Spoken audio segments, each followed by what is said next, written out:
Mga bro, may astig na balita tayo para sa ating Philippine Army.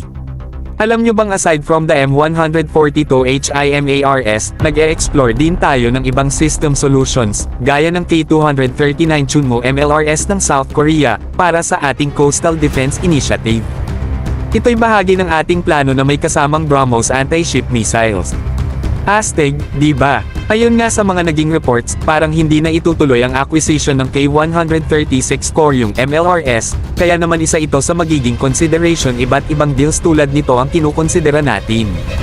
Ang competition is real, mga bro, pati Elbit Lynx, Pulse MLRS from Israel, game sa laban. Gusto ko lang itanong sa inyo, mga bro, anong say nyo dito? Ano ang inyong opinion sa mga development na ito sa ating army? May inaasahan ba kayo na susunod na groundbreaking news? Tara't mag-usap tungkol sa kahandaan ng ating army. Kung astig ang mga balitang ito para sa inyo, huwag kalimutang mag-like, mag-comment, at mag-subscribe para lagi kayong updated. Salamat mga bro, hanggang sa susunod na balita.